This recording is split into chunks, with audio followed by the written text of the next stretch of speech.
A União Planetária, em parceria com a Sociedade Teosófica, apresenta hoje a conferência Construção da Paz Mundial, com Ulisses Riedel. A construção da paz mundial é uma interessante abordagem dentro do tema central Tolerância e Paz do 11º Encontro para a Nova Consciência. Somente o Brasil tem condições de colocar energias mentais, energias de amor dentro deste nosso planeta que tanto necessita disso. Essa formação do povo brasileiro de liberdade de pensamento, de tolerância, de paz, de fraternidade, ela colabora de uma forma extraordinária para que esse evento possa ser feito. Não imaginem vocês que em todos os países do mundo isso seria tão fácil. Eu gostaria de dizer como surgiu a União Planetária, o que é a União Planetária, qual a sua finalidade, o que ela se propõe. Um grupo de estudantes espiritualistas em Brasília, mas interessado em política, resolveu fazer um núcleo de estudos sobre política e espiritualidade. Porque, a princípio, a ideia que todos nós temos é que política é uma coisa e espiritualidade é outra, que não existe nenhum campo de ligação entre as duas. E esse grupo, depois de estudar, de examinar, começando estudos filosóficos sobre os grandes políticos do mundo, as grandes escolas filosóficas, este grupo entendeu que deveria mudar o rumo da sua conduta para formar uma entidade, uma ONG, que é esta, a União Planetária, com o objetivo específico de trabalhar pela construção da paz mundial. Este é o objetivo específico, trabalhar em todos os campos. Já aqui se trabalha de uma forma extraordinária e como várias religiões também trabalham, mas trabalhar no campo social, no campo político, no campo econômico, atuar de uma forma expressiva para a construção da paz mundial. Formada a União Planetária, a primeira atividade nossa foi a de trabalhar por uma campanha contra a violência na televisão, porque o entendimento daqueles que dela participam é de que esta violência que nós vemos todos os dias na televisão, através de muitos programas, ela só pode resultar um mau resultado para a coletividade.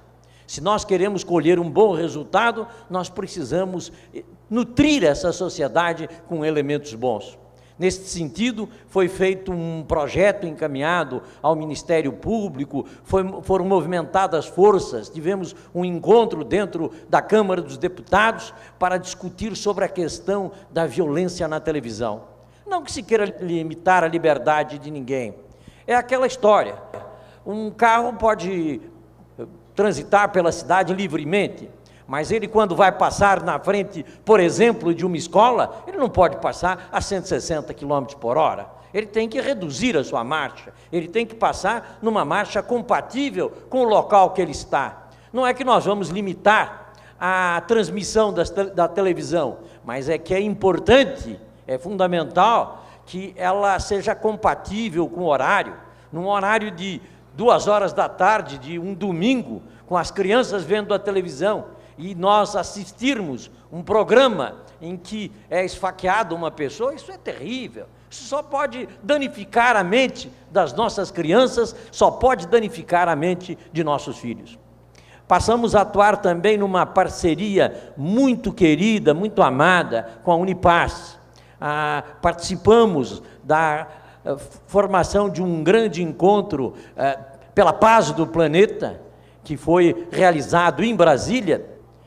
É verdade que eu não acredito que nós estamos apenas entre 4 paredes. Na verdade, nós estamos movimentando energias no plano mental, nós estamos movimentando energias em planos superiores, e com essa transformação, com essa movimentação das energias, nós acabamos ajudando a transformar o mundo sem percebermos que isso está sendo feito. Mas a União Planetária, que tem tido esse trabalho, ela tem uma postura abrangente, apartidária, contra qualquer sectarismo.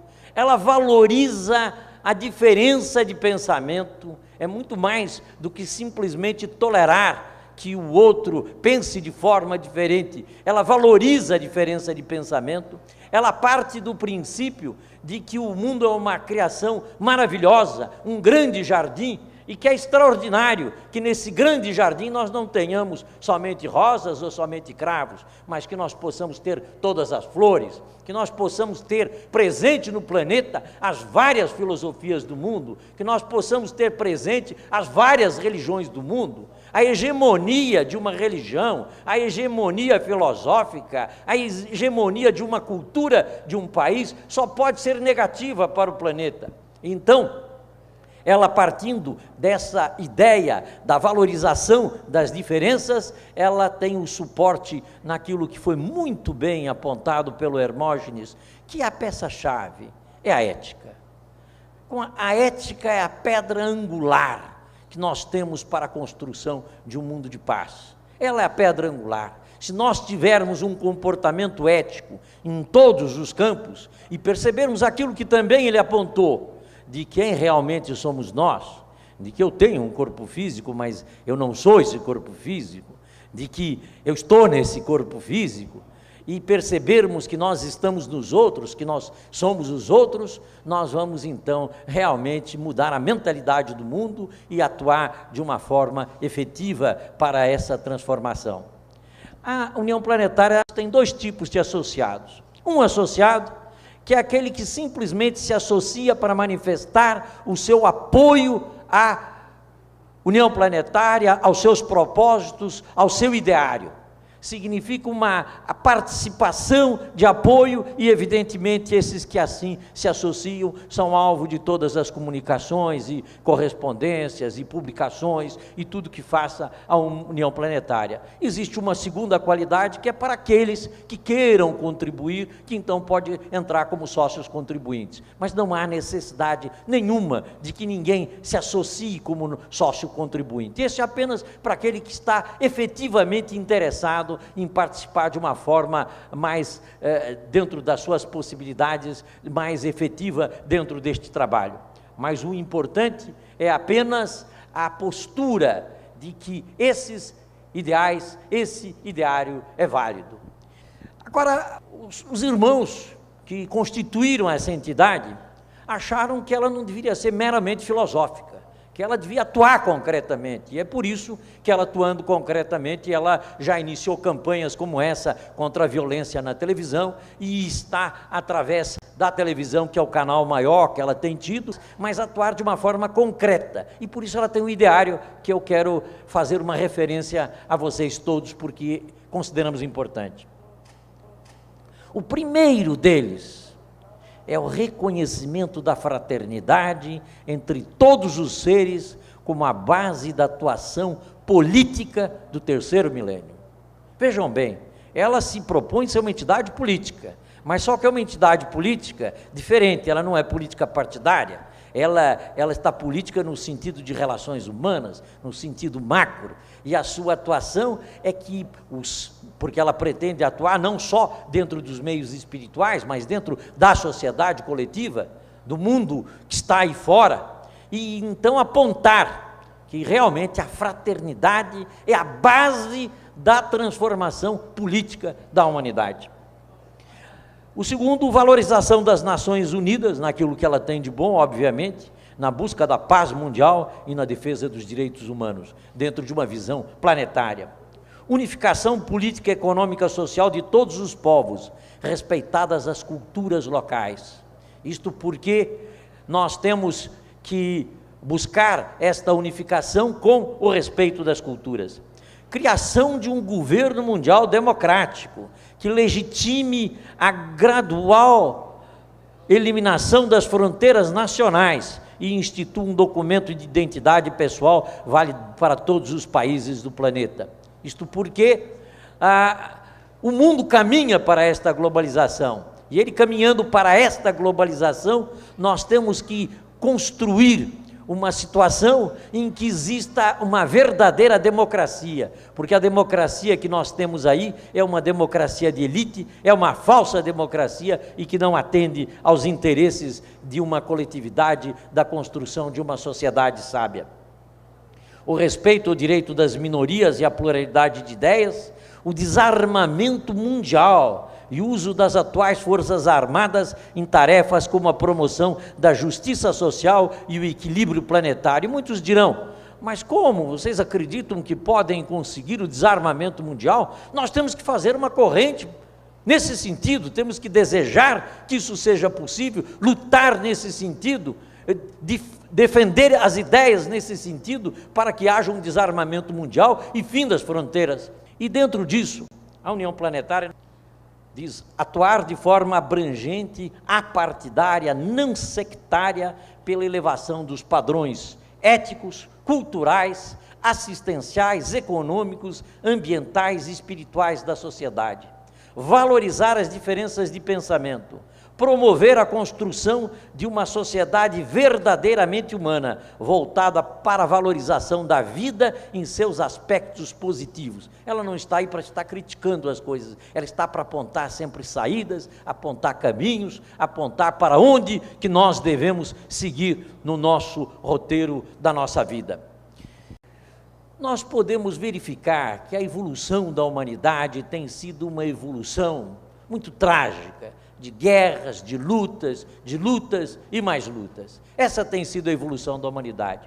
Quando veio a Revolução Francesa, ela trouxe uma alteração extraordinária, porque ela trouxe um ideário de um extremo valor, liberdade, igualdade e fraternidade. Embora ela nada fizesse de concreto pela igualdade e nem pela fraternidade, ela trouxe esse ideário. E as ideias libertárias se tornaram muito fortes no mundo, com um poder muito grande, que inclusive com repercussão sobre a libertação de muitos povos, inclusive a influência ocorrida sobre o Brasil. Então, os países que adotaram o princípio da liberdade acabaram, na sua essência, trazendo com essa liberdade, sendo uma liberdade sem freios, a opressão, trazendo a miséria, porque os países capitalistas, eles vivem com miséria. E, por outro lado, os países que adotaram o princípio da igualdade, mas sem liberdade, eles trouxeram o autoritarismo, trouxeram a ditadura. Então se pergunta, e qual é a forma de organização perfeita? Haverá alguma forma de organização perfeita? Teremos alguma forma correta para organizar a sociedade? A sociedade deve ser livre ou deve ser igualitária? Porque, pelo mínimo aparentemente, são dois itens contraditórios entre si. Mas se nós analisarmos com profundidade, vamos verificar que não existe nenhuma contradição entre liberdade e igualdade. É assim como no ser humano. O ser humano deve ser corajoso ou deve ser prudente? Ele deve ser simultaneamente corajoso e prudente. Alguém dirá, metade prudente, metade corajoso? Não, 100% corajoso e 100% prudente. É desse equilíbrio que nós vamos ter um indivíduo que tenha equilíbrio para viver na sociedade. A sociedade humana também precisa ser livre e igualitária, totalmente livre e totalmente igualitária. Mas essa igualdade e essa liberdade, ela só pode ser alcançada através da fraternidade. Não existe caminho para nós encontrarmos um mundo de liberdade, um mundo de igualdade sem fraternidade. A fraternidade é a essência, ela é o cimento, é o amálgama que pode juntar esses dois aspectos fundamentais da vida política do mundo para que possa ser construído. Porque a liberdade sozinha, ela sem ética, a liberdade, ela passa a ser a liberdade selvagem, passa a ser a liberdade que explora, passa a ser a liberdade que não tem sensibilidade. E a igualdade sem liberdade, ela passa a ser opressão. Mas quando nós temos dentro deste equilíbrio perfeito, de um mundo igualitário, de um mundo livre, isso é possível construir através da fraternidade.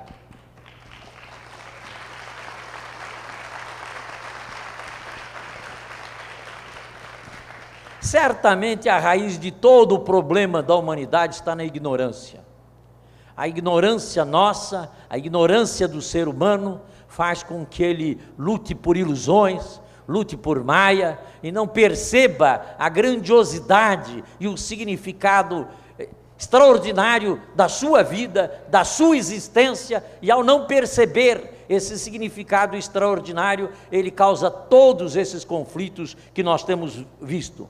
A história da humanidade é de escravidão, é de guerra santa, é de inquisição, é de neoliberalismo, é de totalitarismo, é de ditadura. A história da humanidade tem sido essa, tudo por força da ignorância.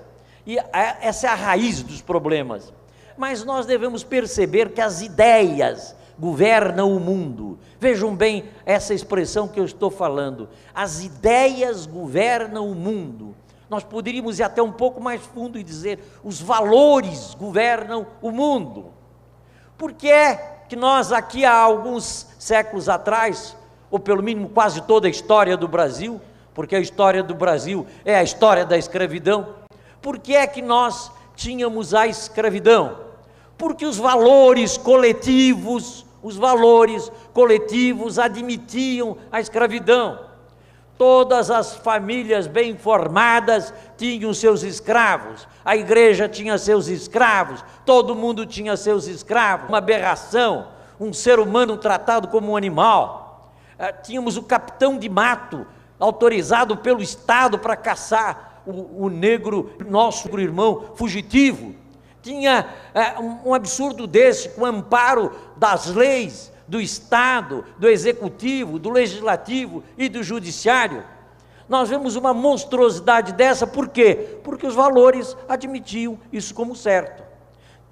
O que é que mudou da transformação de lá para hoje, quanto à escravidão direta? Porque há outras formas de escravidão. O que é que mudou? Mudou a mentalidade dos homens. Hoje os homens não aceitam mais que nós possamos ter alguém como escravo. A nossa coletividade aqui não aceita mais isso. Ou seja, a revolução que se fez, qual foi a revolução que se fez? Foi a revolução de valores. Se nós transformarmos os valores da humanidade para valores mais altos, nós transformamos a humanidade. Se nós conseguirmos que este princípio da ética, da dignidade, da moral, do amor, do respeito mútuo, do respeito das diferenças, da valorização das diferenças, ele seja adotado como um valor pela sociedade, nós transformamos o mundo. Nós temos o caminho está aí, está claro, está correto. É que nós vivemos num mundo de inversão de valores. O mundo que vivemos é um mundo de inversão de valores. Os valores comandam a história da humanidade, mas nós vivemos com valores invertidos, no plano individual e no plano coletivo. E quando isso ocorre no plano coletivo, o caos se estabelece. Quando no plano coletivo começa a se entender que as mulheres são inferiores, então nós temos toda a história da humanidade tratando as mulheres como inferiores. Quando encontramos o neoliberalismo como um valor correto do salve-se quem puder, de que da competitividade de uns contra os outros, quando este é o valor da sociedade, a sociedade competitiva só pode resultar nisso que está aí. Eu pude entender um pouco essa questão de valores invertidos, com uma experiência, ou com algumas experiências muito interessantes que eu tive na minha vida. A primeira delas que eu mencionaria, há muitos anos atrás, eu formado advogado, eu fui chamado por um amigo meu para verificar a possibilidade de fazer um processo de revisão criminal para um amigo dele que estava condenado. Então eu lá no Rio de Janeiro, onde eu morava naquela época, eu fui na Frei Caneca conversar com esse detento. Eu imaginei de chegar lá e encontrar um homem derrotado, mas cheguei lá não, encontrei um rapaz posudo, pensa que o meu crime que eu cometi foi um crime qualquer. Eu não sou um criminoso comum, o meu crime é catalogado como o segundo crime de penalidades dentro do Código Penal. Eu falsificava dinheiro, foi preciso um pelotão do exército para me prender. mas eu pude perceber nele uma arrogância, um orgulho da sua situação, que para mim era ininteligível. E ele terminou a visita dizendo assim para mim: mas eu sou uma pessoa de caráter, de dignidade, eu jamais derramei uma gota de sangue. E eu saí ali daquela penitenciária tentando entender o ser humano. Eu digo, eu não entendo mais nada, o que é que está ocorrendo, como é que é isso, como é que isso funciona? Mas o destino me trouxe 15 dias depois à mesma penitenciária para verificar outro detento, condenado também condenado, e que havia sido condenado porque havia esfaqueado o sócio dele, portanto, derramado muito sangue, não uma gota só.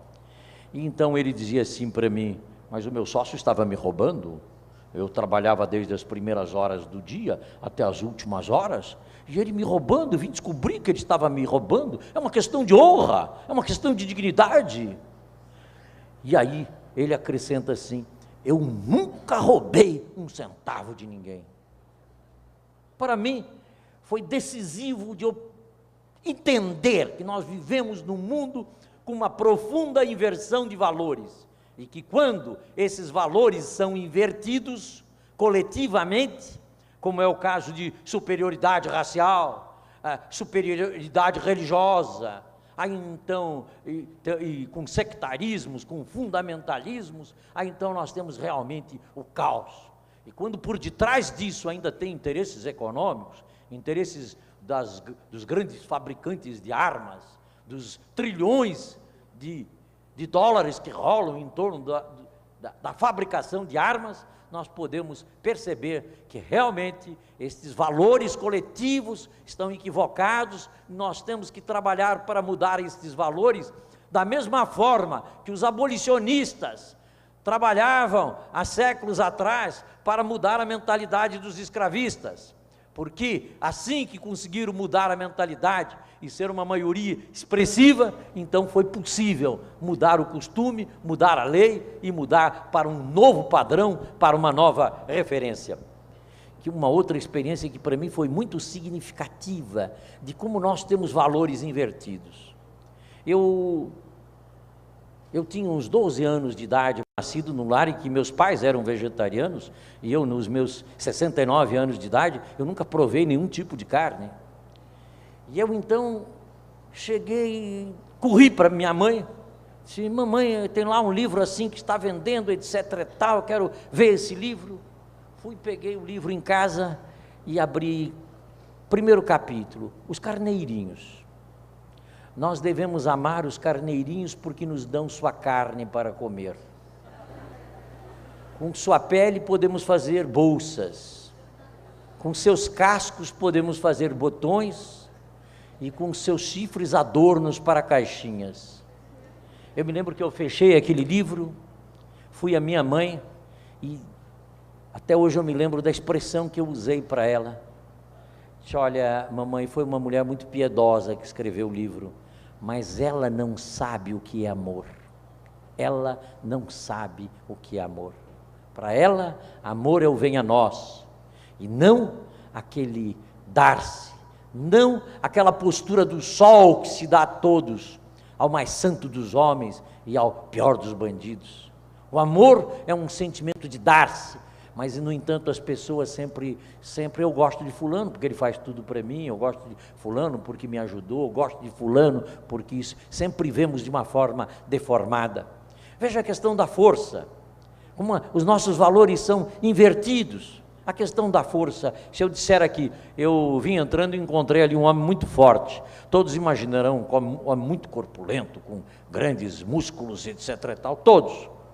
No entanto, essa não é a verdadeira força, essa é uma força absolutamente falsa e até transitória.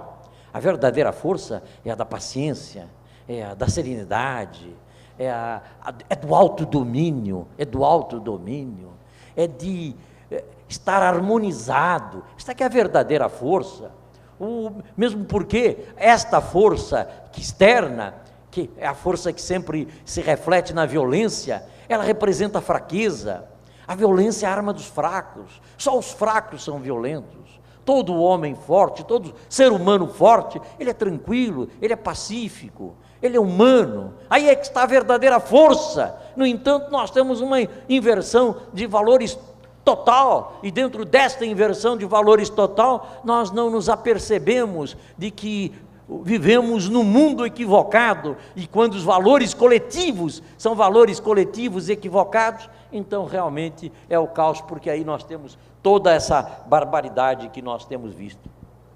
Mas há caminho para mudar? Eu acho que a gente tem que perceber que há caminho. Na verdade, a União Planetária é constituída por pessoas que acreditam na possibilidade dessa transformação. Nós vivemos num mundo regido por leis. Nós vivemos num mundo regidos por leis cósmicas. A natureza primária, a força primária da natureza, ela é totalmente ordenada. Nesse cosmos em que os planetas giram com perfeição, em que nós vamos acertar o nosso relógio é pelo movimento dos astros, em que temos desde a semeadura, a germinação, o crescimento, a frutificação, as novas fases, o mundo todo é regido por leis. Quando os cientistas mandam um foguete lá para Saturno, e quando eles vão olhar, ele se desvia, foi embora para outro lugar. Eles se reúnem e dizem assim: onde erramos? Onde erramos? Porque na lei não há trapaça, não existe de nós plantarmos manga e colhermos abacate, não existe de nós plantarmos pouco e colhermos muito, não existe trampas na lei. As leis divinas, elas são perfeitas, são confiáveis, e nós podemos confiar nas leis divinas. Agora o corpo, como disse Hermógenes, o corpo planetário está enfermo. Está enfermo por quê que está enfermo? Está enfermo porque está em desarmonia com essas leis. Se nós atuarmos em harmonia com essas leis, esse corpo se tornará um corpo saudável. Os indianos chamam isto de lei do karma, chamam de lei de causa e efeito. Se alguém quer produzir algum efeito, deve atuar de acordo com as causas que vá produzir esse efeito. Portanto, nós temos um caminho seguro, sabemos que vivemos num mundo regido por leis. As leis que estão na física, que estão na química, mas que estão nas relações humanas. Elas estão nas relações humanas porque nós sabemos que o amor, ele constrói, o ódio destrói. O amor sempre traz alegria, paz, serenidade, contentamento, traz tudo de bom. O ódio traz tudo de ruim, traz medo, traz horror, traz temor, sofrimento, tristeza. Nós sabemos perfeitamente que vivemos num mundo regido por leis, e temos que entender que a atuação nossa tem que ser de acordo com essas leis. No plano político, eu pude perceber o seguinte: o que é que são esses inumeráveis partidos, P não sei o quê, P não sei mais o que lá, e etc e tal, o que é que politicamente tudo isso representa? Qual é a postura política correta? Eu devo pertencer a um partido, devo ser daquele partido, aquele partido é melhor que os outros, não existe partido melhor que os outros, como é que funciona isso? Eu pude perceber o seguinte: na verdade, politicamente só existem duas posturas, É claro que entre o extremo de uma ao extremo da outra existe toda um arco-íris de posições, mas só existem duas posturas. Nós temos no extremo aqueles que são capazes de matar para defender interesses pessoais e até ilegítimos. Temos no outro extremo aqueles que são capazes de dar a própria vida para defender interesses que nem são seus, que são interesses da humanidade, que são interesses coletivos.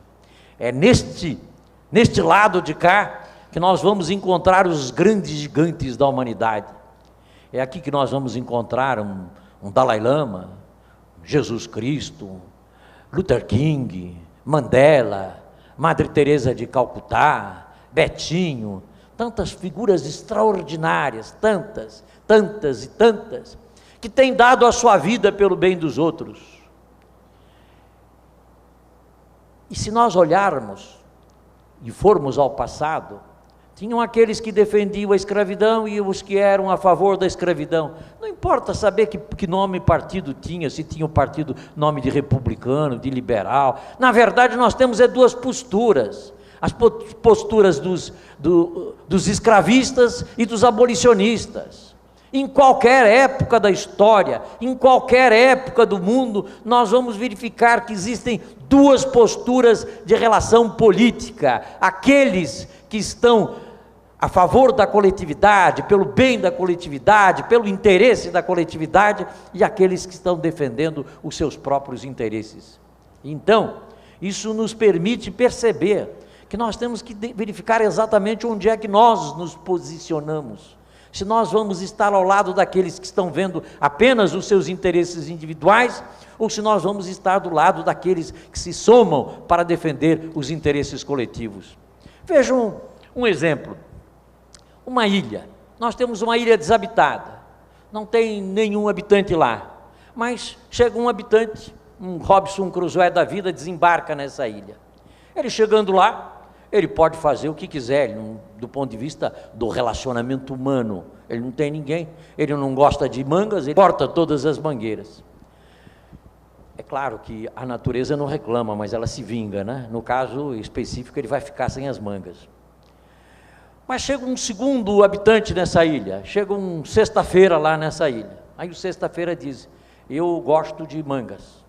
Como é que vai se estabelecer a relação entre esses dois personagens nesta ilha? Podem ser inimigos que apenas atiram pedras um no outro, não há relação. Mas se for se estabelecer uma relação, essa relação só pode ser uma relação de cooperação, para ser uma relação saudável, porque senão será uma relação de competitividade, uma relação de submissão de um ao outro, todas as formas que são formas que não podem resultar em boa qualidade.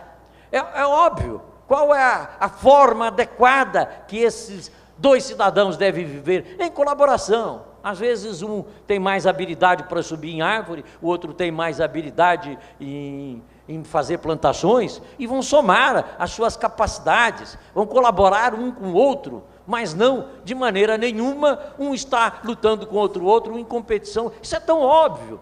A gente está falando sobre o óbvio. Nós estamos falando aqui, todos nós, sobre o óbvio. Não existe outra forma de vida planetária a não ser a do amor fraternal entre todos. Não existe outra. É inútil nós pensarmos em ideologias políticas, ideologias econômicas, ideologias sociais que não estejam fundados no amor. É a única forma que é possível um relacionamento positivo e saudável na humanidade.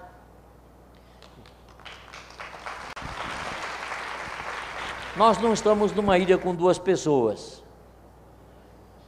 Nós estamos num planeta com 6 bilhões. Se um foguete é lançado no espaço com 40 tripulantes, só existe uma forma desses 40 tripulantes estarem atuando de uma forma saudável entre eles: a da cooperação, a da harmonia e a do amor. Se dentro deste foguete de 40 tripulantes eles passarem a ter luta, competição e lá o que seja, eles jamais encontrarão uma forma de uma viagem agradável e de feliz sucesso. A única diferença é que nós estamos num foguete de 6 bilhões de habitantes.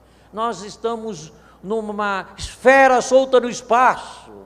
O nosso foguete é o nosso planeta girando vertiginosamente sobre o espaço. E a única forma que nós podemos encontrar para uma vida saudável de todos os habitantes deste planeta só pode ser a da solidariedade, do amor. Não há solução política que não seja através do amor. Nós temos que colocar que os políticos, que a humanidade, que as pessoas entendam essa transformação de valor, que o valor que a humanidade deve ter como valor básico para essa transformação é esse da solidariedade humana. Vejamos, por exemplo, a questão da família. Por que que uma família é uma coisa tão bonita? Por que que a família é linda? É porque não há competição dentro da família. Se houver, destrói. Na família tem que existir, existe, nas famílias saudáveis, existe aquilo. O marido chega em casa e a esposa dele diz: olha, eu guardei esse pedaço de bolo para você, mas você não comeu? Não, eu já comi. Ela nem comeu nada, mas ela é o carinho dela. Olha, meu amor, minha querida, este carinho. Vocês já imaginaram chegar numa mesa e então põe o pão e diz assim: aqui nessa casa vale o princípio da igualdade, vou dividir o pão ao meio. Disse: não, peraí, mas como igualdade? Eu trabalho, você trabalha, mas o meu salário é maior que o teu, eu tenho direito a um pouco mais.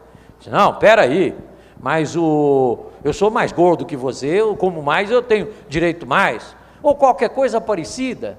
Não há solução, não há solução. Nós temos que entender que não há solução. O que nós precisamos descobrir é a grande família humana, a grande família humana. Os anarquistas, que nós olhamos assim sem entender bem a eles tinham uma máxima que era a máxima fundamental deles. Eles diziam: minha família é a humanidade.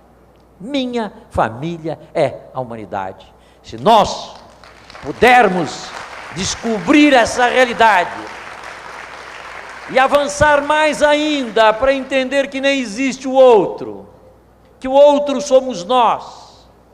Eu olho o Hermógenes e me vejo no Hermógenes, olho para a Rosinha, me vejo na Rosinha, porque nós somos a vida universal, a vida divina, que está em todos nós, que está em todas as criaturas. Não existe o outro, nós nem vemos o nosso rosto, nós só vemos os outros. Nós, para nos vermos, temos que ir na frente do espelho, nós estamos vendo o mundo. Deus já organizou a vida de maneira que a gente se identifique com os outros.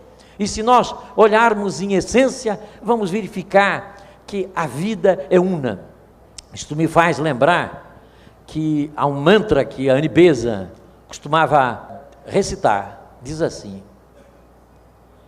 ó vida oculta que vibras em cada átomo, ó luz oculta que brilhas em cada criatura, ó amor oculto que tudo abranges na unidade, saiba todo aquele que se sente uno contigo, que ele é por isso mesmo uno com todos os outros. Essa questão de compreensão disso, que é muito fácil para pessoas voltadas para a espiritualidade, é mais difícil para as pessoas voltadas para a materialidade. Mas mesmo para estes, se pensarem um pouco, se examinarem um pouco, vão verificar que realmente nós vivemos num mundo de total interdependência, que nós não temos existência isolada. Vejam bem, espero que todos aqui tenham podido tomar o seu café da manhã, e que todos possam ter comido o seu pedaço de pão. Mas este pão que se comeu, nós não lembramos que durante muitas e muitas gerações, o trigo foi plantado, colhido, replantado, até que pudesse ser plantado o trigo efetivo que foi semeado para o nosso pão.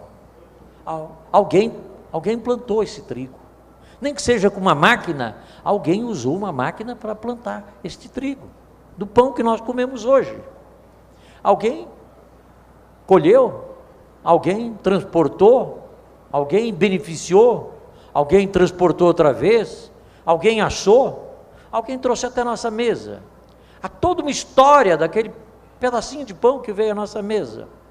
Mas não foi só do pão, da louça que está ligada a toda a porcelana, a própria evolução do barro e da louça, dos talheres que está ligado a toda a evolução da metalurgia, numa evolução de milhares e milhares de anos, com milhares e milhares de experiências até que tenhamos chegado hoje ao aço mais puro. E se formos olhar a nossa roupa, alguém costurou a minha roupa, alguém pregou esse botão, alguém fez minhas calças, alguém fez os meus sapatos. Tudo que nós temos, nós dependemos de outros. Aqui este prédio, alguém construiu esse prédio, alguém planejou, alguém sonhou, alguém planejou, alguém executou, seja no nível técnico, seja no nível operacional, braçal. Tudo que nós temos na vida, a cultura que nós temos, a língua que nós falamos, o ar que nós respiramos é o mesmo ar. Ora está no meu pulmão, depois está no pulmão de outra pessoa. A água que compõe o nosso corpo, hoje está no meu corpo, amanhã está na natureza. Nós vivemos num mundo de total interdependência e achamos que é possível valorizar uma ideia de neoliberalismo, de competitividade, de salve-se quem puder. É um absurdo esses erros coletivos que nós vivemos e a falta de percepção. Essa falta de percepção dessa interdependência. E pior ainda, essa inversão é tão grande, que a inversão é em relação a nós mesmos, nós não sabemos quem nós somos. Eu sou Ulisses. Não sou Ulisses, eu tenho um corpo que recebeu o nome de Ulisses. Nós, já tão habituados que estamos com os nossos veículos de manifestação, dizemos assim: eu estou sem gasolina. Porque já nos confundimos até com o carro, já não é nem mais com o corpo físico. Bem, nós precisamos realmente transformar o mundo, e essa transformação, ela se faz aqui, se faz através de um encontro como esse encontro que está sendo feito, e a União Planetária, ela está dedicada a atuar no mundo não só espiritual, mas naquilo que pode ser chamado de mundo profano, que pode ser chamado o mundo que está aí fora, no sentido de mostrar às pessoas esta interdependência, esta percepção que é preciso ter de que nós só vamos construir um mundo de felicidade se nós fizermos essa transformação. A União Planetária tem um slogan que diz assim, é muito simples, é como eu digo sempre, a gente está falando do óbvio. Ela diz assim: um bolo de chocolate só pode ser feito com chocolate. Um mundo de fraternidade só pode ser feito com fraternidade. Não tem forma diferente, de se construir um mundo de paz sem ser a paz. E eu aprendi lá no Fórum Social Mundial uma frase de Mahatma Gandhi que eu não conhecia, e que está na mesma linha dessa frase. Ele diz assim: não há caminho para a paz é o caminho.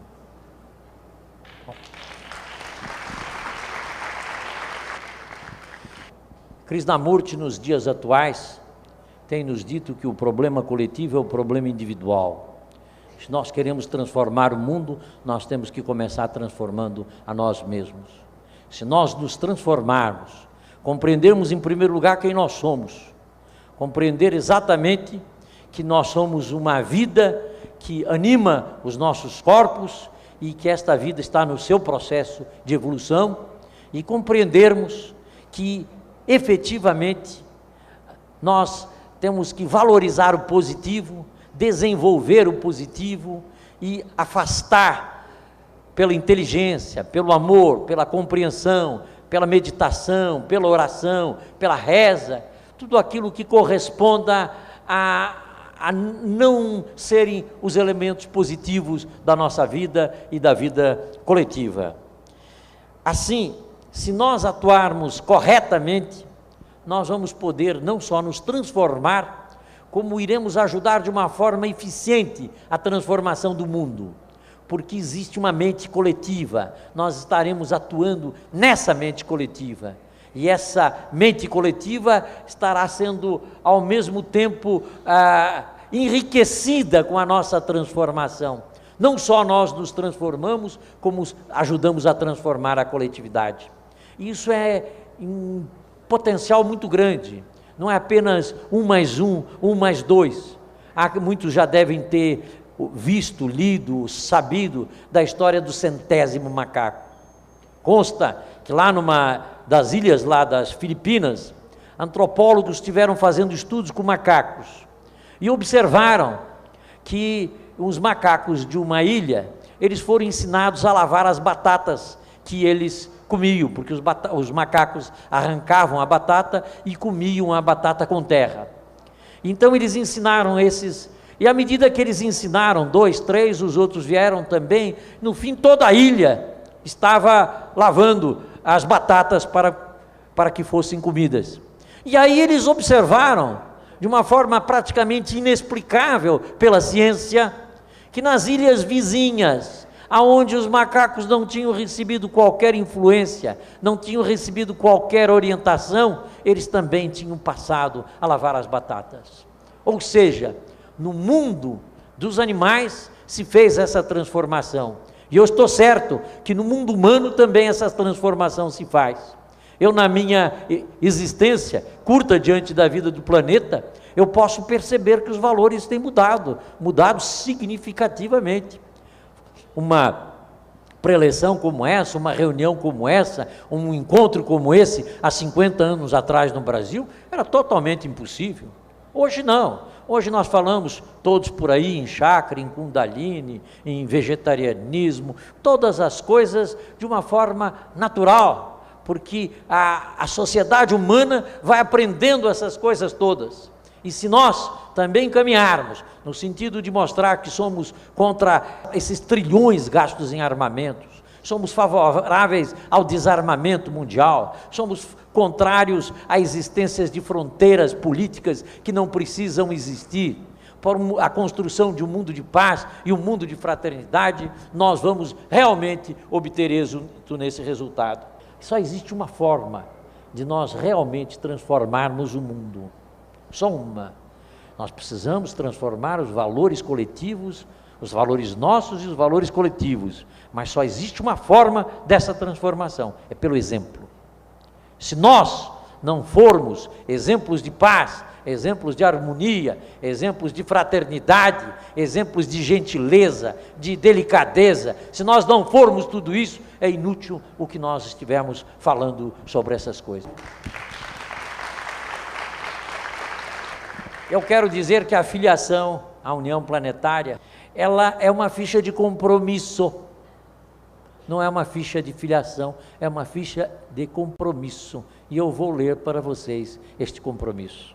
Diz o compromisso de filiação à União Planetária: consciente de que a edificação de uma sociedade justa depende da transformação individual de cada ser humano, comprometo-me a atuar empenhando com amor, inteligência e solidariedade o melhor de minhas capacidades e habilidades para a construção de uma sociedade livre, igualitária e fraterna, com liberdade ética, com igualdade de oportunidades e com democracia real para todos, buscando construir para toda a humanidade uma organização social digna da raça humana.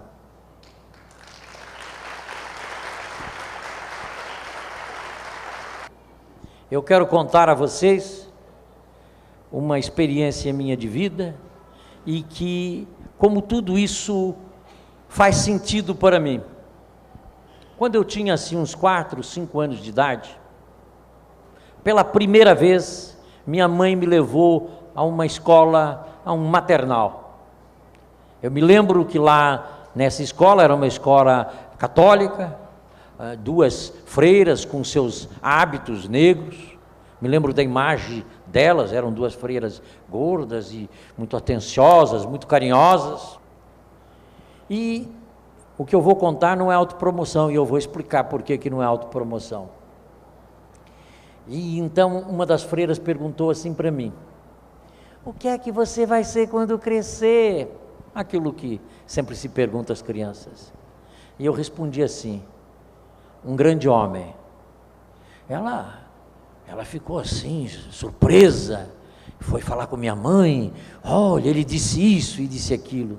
Na verdade, eu disse isso, não é porque eu imaginasse isso na minha cabeça, é porque minha mãe, todos os dias, falava para mim, no meu ouvido: você quando crescer, vai ser um grande homem.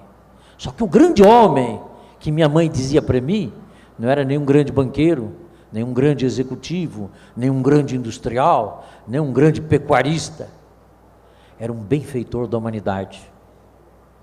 Eu deixo as minhas palavras em homenagem à minha mãe, que sempre buscou colocar no meu coração o ideal de buscar a transformação do mundo pelos valores corretos, pelo valor de ser um benfeitor da humanidade. Concluindo, o que nós precisamos, todos nós, buscar sermos benfeitores da humanidade, servidores da humanidade, ter aqueles modelos que nós nos referimos, a um Gandhi, a um Mandela, a um Luther King, Madre Teresa de Calcutá, a tantas figuras extraordinárias como os nossos referenciais. E tendo eles como referenciais e fazendo a nossa transformação, o nosso papel, nós estaremos de uma forma efetiva contribuindo para a construção de um mundo de paz.